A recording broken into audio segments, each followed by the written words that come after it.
Okay जी class, अस्सलाम वालेकुम। आज की लैब में हम लोग आर एल सर्किट का ट्रांजिएंट रिस्पांस लेना देखेंगे और उसके लिए हम लोग इस सर्किट को इम्प्लीमेंट करने जा रहे हैं। और ये चीज़ें में रखिएगा कि आर एल और आर सी से फ़र्क नहीं पड़ता। सारा का सारा सर्किट बनाने का तरीका, आपका ट्रांजिएंट रिस्पांस देखने का तरीका, हर चीज़ बिल्कुल सेम है। तो पहले देख लेते हैं हम लोग सर्किट को, इसको इम्प्लीमेंट किस तरह करना है हम लोगों ने।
ओके, सर्किट इम्प्लीमेंट कर दिया। अब हम लोगों ने इस पोर्शन को वी आउट बोल दिया। हमें पता है कि नेगेटिव जो ग्राउंड है, ये जो नीचे वाला पोर्शन है, ये तो बाय डिफ़ॉल्ट आपके पास ज़ीरो होता है। इसका नाम रखने की ज़रूरत है भी नहीं और आपको देखें अलाउ भी नहीं कर रहा है। लेकिन जो ऊपर का नाम है, हमने इसका नाम रख दिया वी आउट, ताकि हमें जब हम सिलेक्शन कर रहे हों उस पॉइंट की, कि हमें आउटपुट कहाँ पे चाहिए, तो उस टाइम हमें आसानी हो जाएगी, हम डायरेक्ट वी आउट का जिक्र कर देंगे। इस सर्किट को हमने ओपन छोड़ना है। ओपन छोड़ने की रीज़न ये रीज़न ये है कि T is greater than zero के ऊपर आपके पास ये सर्किट ओपन है। तो हम लोगों ने इस सर्किट को यहाँ पर ओपन छोड़ दिया है। बाकी सर्किट आप लोगों को सारा आइडिया हो गया किस तरीके से इम्प्लीमेंट करना है। एक चीज़ जो मैं ऐड कर दूँ, कुछ स्टूडेंट्स ऐसे हैं जिन्होंने यहाँ पर टाइम बेस्ड स्विच लगाया है। उसमें एक चीज़ बहुत बहुत ज़्यादा इंपॉर्टेंट है कि आपका जो ट्रांजिएंट रिस्पांस होता है, उसका इनिशियल और फाइनल कंडीशन बहुत मैटर करती हैं। कर्व सम टाइम बनती है, सम टाइम कर्व नहीं बन रही होती है, डिकेइंग हो या इंक्रीजिंग हो, लेकिन आपका जो इनिशियल पॉइंट है एंड देन फाइनल पॉइंट है, वो दोनों बहुत मैटर करते हैं। तो अगर आप लोग इस इसकी टाइम को प्रॉपर सेट नहीं करेंगे, प्रॉपर सेट करने का मतलब ये है कि आप जो टॉ है उसको जहन में नहीं रखेंगे कि आपका कैपेसिटर चार्ज हो गया है और अब मुझे इसको बंद करना है, तो आपके पास जो रिस्पांस पूरा बनना चाहिए था वो नहीं बनेगा, बल्कि पार्शल बनेगा। तो ये चीज़ बहुत मैटर करती है कि जब आप लोग अगर टाइम बेस्ड यहाँ पर स्विच लगाएंगे, तो उसको आप लोगों ने बहुत ध्यान से ऑन करना है। ऑन करने के लिए कोई मसला नहीं, किसी टाइम पे ऑन कर दें, लेकिन जब ऑफ़ करने की बारी आएगी, तो वो एटलीस्ट उसका ड्यूरेशन 2 टा होना चाहिए, 2 टाइम्स ऑफ द टा, ताकि वो स्टेडी स्टेट में चली जाए एंड देन वो वापस आए। ये जिन्होंने वो टाइम बेस्ड स्विच लगाया था, ये सिर्फ उनके लिए एक हिंट था, एक उनके लिए सजेशन थी। अब हम लोग इसको सिमुलेट करते हैं और देखते हैं कि हम इसकी रीडिंग किस तरीके से समझ सकते हैं। मैंने इसको initial condition equal to zero कर दी, ताकि मुझे थोड़ा सा ट्रांजिशन नज़र आना शुरू हो जाए। स्टार्ट टाइम ज़ीरो होना चाहिए, एंड टाइम मैं इसका एटलीस्ट 2 टॉ रखूँगा। अगर आप टॉ कैलकुलेट कर रहे हैं, बल्कि आप करेंगे, तो आपने उसको जहन में रखना है। मैं इसको रफली 15 रखने जा रहा हूँ। देन आउटपुट के ऊपर मैंने यहाँ से वी आउट मैंने नाम रख दिया था, इस पोर्शन का नाम आउट रखा था, तो इसलिए इसके अक्रॉस जो वोल्टेज होगा that will be V out. मैं इसको ऐड करने जा रहा हूँ। लास्ट टाइम डिस्कस हो गया था कि कोई एक्सप्रेशन बनाना है कि लेट से V out minus V one करना है, तो मैं यहाँ से ऐड एक्सप्रेशन में जाऊँगा। यहाँ से मैं देखूँगा कौन सा वेरिएबल मुझे ऐड करना है। मैं लिखूँगा वी आउट, इस पर डबल क्लिक, ये नीचे लिखा गया, and then minus, double click, and then let से वी वन करना है। तो ये एक्सप्रेशन मेरे पास तैयार हो जाएगा। मैं इसको भी ऐड कर देता हूँ अभी, एंड देन ग्राफ में से रिमूव कर दूँगा। ये दो एक्सप्रेशन मेरे पास बन जाएंगे और इनकी हम सिमुलेशन करने जा रहे हैं। सिमुलेट, एक आपके पास रिस्पांस है कौन सा, वी आउट का, दूसरा रिस्पांस है आपके पास V out minus V one का। मैं इसको फ़िलहाल अनचेक कर देता हूँ, मुझे इसकी ज़रूरत नहीं है। अब हम इसको जल्दी से थोड़ा सा देख लेते हैं कि हम इसको पढ़ते किस तरह से हैं। ये ऊपर से हेल्पिंग टूल हैं, इनको आपने यूज़ करना है। लेट्स से ये जो हाथ का निशान है, ग्राफ को ड्रैग करने की ऑप्शन है, मैं इसको थोड़ा सा नीचे कर लेता हूँ सेंटर में। अब इसकी रीडिंग अगर आप देख रहे हो लेफ्ट साइड से रीडिंग इसकी हिल रही है, तो मैंने इस तरह इसको सेट करना है कि ये 0 पर आके इसकी वैल्यू इनिशियलाइज हो रही हो। तो ये तकरीबन मिली में वैल्यूज़ हैं, ये अप्रॉक्सीमेटली 0 ही बन जाता है।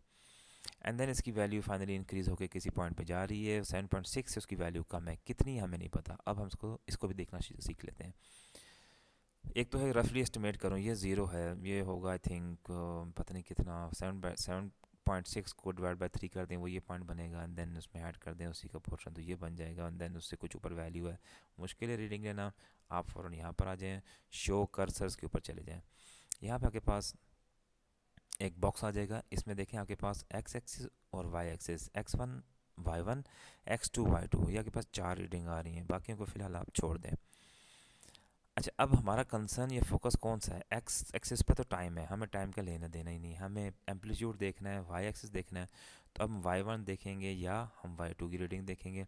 यहाँ पे चूंकि 2 कर्सर हैं, इसलिए y1 और y2 का जिक्र है।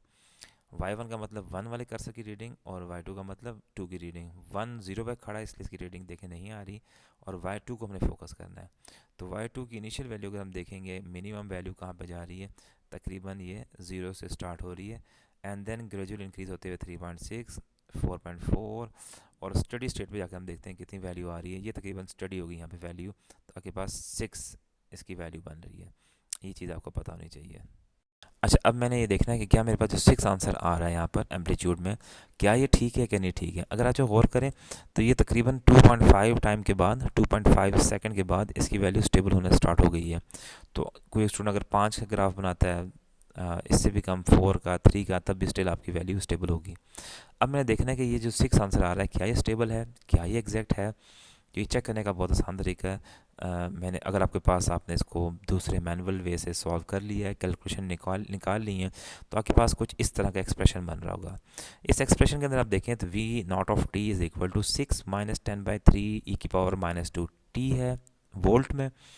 देखें, जब टी की वैल्यू बहुत ज़्यादा इंक्रीज़ हो जाएगी, जब फाइनाइट को अप्रोच हो रही होगी, तो ये सारा पोर्शन आपके पास क्या हो जाएगा, ज़ीरो हो जाएगा। किस तरह होगा, आपको पता होना चाहिए कि ई की पावर माइनस इन्फिनिटी की वैल्यू क्या होती है और ई की पावर प्लस इन्फिनिटी की वैल्यू क्या होती है। ये आप मैथमेटिक्स आप समझ लें, एंड देन आपको पता लग जाएगा कि ये पूरा पोर्शन ख़त्म हो जाएगा जब टी इक्वल टू इन्फिनिटी को अप्रोच कर रहा होगा। तो आपके पास आंसर सिर्फ और सिर्फ बचेगा, वो होगा 6।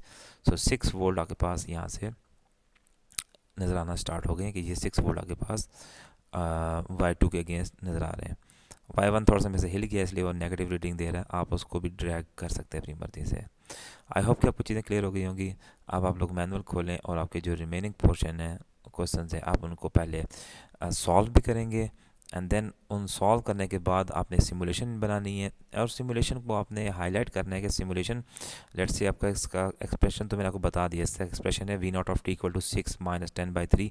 ये सारी आपने रीडिंग इधर यहाँ पर इसको पेंट में ले जाके लिखनी है। पेंट में लिखने का तरीका मैं जल्दी से आपको एक्सप्लेन कर दूं। ये लेट से स्क्रीन बन गई है, आपने इसको ऐड करना है, वर्ड के अंदर डालना है। तो जिन स्टूडेंट्स को बिल्कुल भी ये काम नहीं आता, आपने सारी स्क्रीन बिल्कुल साफ़ कर लेनी है, जो जो चीज़ें जहाँ हैं। सर्किट पूरा नज़र आ रहा है, ये पूरा नज़र आ रहा है मुझे, क्या कहते हैं, रिस्पांस नज़र आ रहा है, और मुझे यहाँ पे रीडिंग नज़र आ रही है।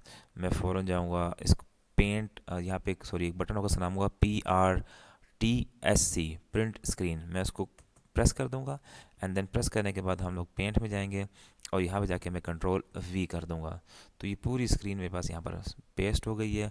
अब कुछ ज़रूरत नहीं है इसको कट करने की, क्रॉप करने की। आप इसी को Ctrl+C करके आप इसको वर्ड में ले जाकर भी पेस्ट कर सकते हैं।